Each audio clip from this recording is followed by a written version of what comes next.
Have you ever wondered why Russia is choosing to protect the Philippines rather than being an ally of China?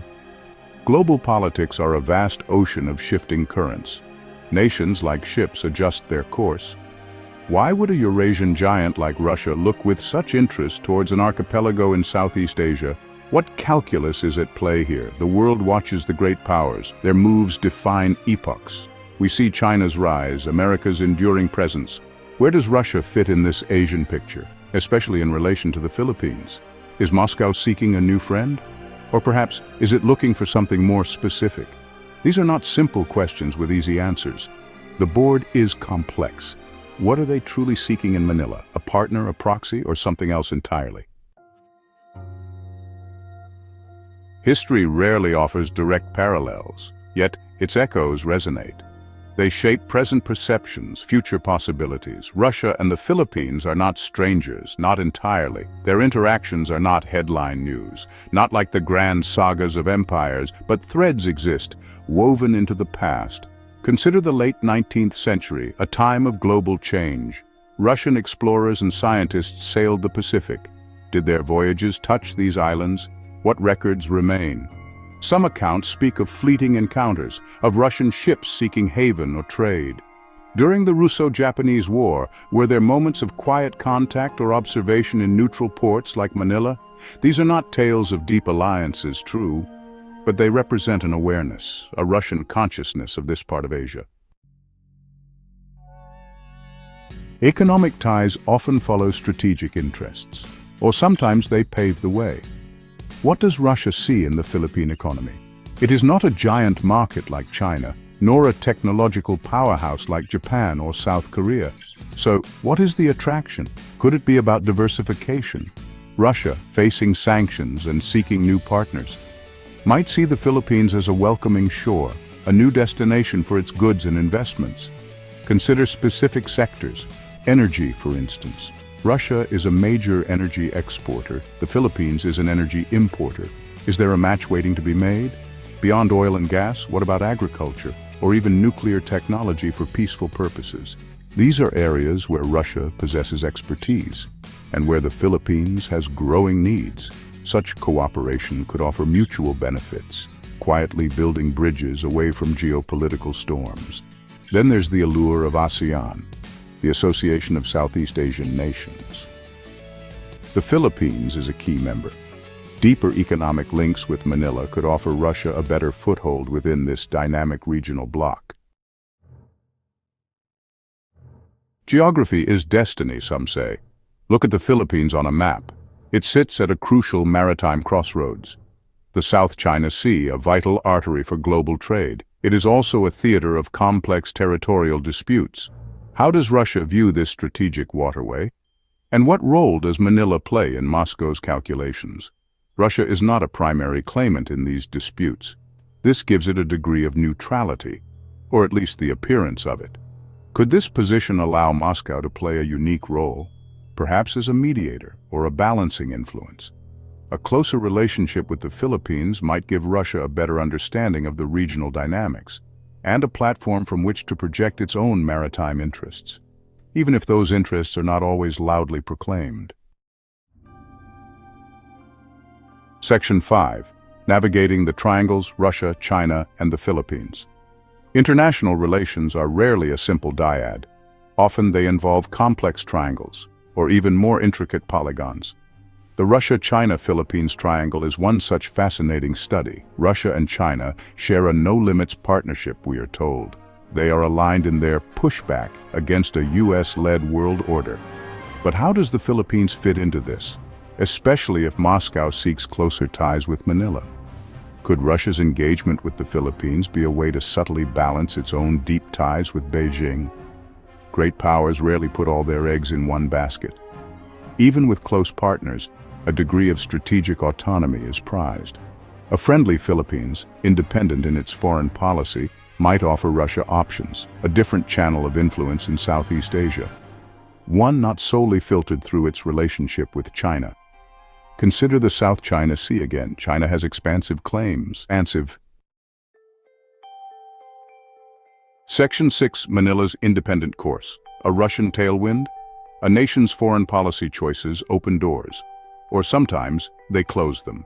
The Philippines in recent years has emphasized an independent foreign policy, moving away from a sole reliance on its traditional U.S. alliance, seeking broader engagements with other world powers.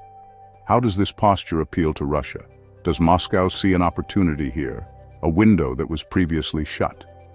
For Russia, a Philippines charting its own course is attractive. It means Manila is less likely to view Moscow solely through the prism of U.S.-Russian rivalry. It opens space for bilateral cooperation, based on mutual interests, not on bloc politics. This independence allows for direct dialogue, for exploring partnerships that might have been unthinkable when alignments were more rigid and predictable. Russia itself champions a multipolar world order where power is more distributed, where nations are free to choose their partners. The Philippines' independent stance aligns with this vision. Section 7. Arms and Influence, the hardware of diplomacy. Military technical cooperation is often a barometer, a sign of deepening trust and strategic alignment. Has Russia sought to engage the Philippines in this sphere? And if so, what does it signify? Arms sales are not just commercial transactions. They are potent tools of foreign policy. They can build influence, foster interoperability, and send clear signals to other regional actors. The Philippines has traditionally relied on Western military hardware, particularly from the United States. However, its quest for an independent foreign policy has led Manila to explore other suppliers. Russia, a major arms exporter globally, could certainly see an opening here, offering helicopters, small arms, or even more sophisticated systems at competitive prices, perhaps with fewer political strings attached. Such deals, even if modest in scale, achieve several things for Russia. They diversify its customer base, they provide a revenue stream. Section 8. The Dragon and the Bear. A divergence in the tropics. The partnership between Russia, the bear, and China, the dragon, is a cornerstone of modern geopolitics. They share a common goal to challenge U.S. global dominance, to promote a multipolar world. Their economic and military ties are strengthening. So why would Russia risk complicating this bond by courting the Philippines, a nation with significant disputes with China? Is a subtle divergence emerging? Perhaps divergence is too strong a word. Nuance might be more accurate. Even the closest of allies have their own distinct national interests. Russia's interests in Southeast Asia are not identical to China's. While Beijing focuses on its maritime claims and regional hegemony, Moscow might prioritize stability, access, and diversified partnerships. It has less at stake directly in the South China Sea disputes. This gives it more room to maneuver. Russia may see value in being a distinct power in Asia, not merely an adjunct to Chinese ambitions. By engaging with countries like the Philippines, even those at odds with Beijing on some issues, Moscow asserts its own agency. It demonstrates that it has its own foreign policy, its own friends and partners. Section 9. Decoding the gambit Russia's Philippine preference revealed. So we return to our initial puzzle. Why might Russia choose to cultivate ties or even offer a form of protection to the Philippines, potentially over a simple, uncritical alignment with China in every regional matter? The answer, as we've explored, is not a single thread, but a tapestry woven from many strands.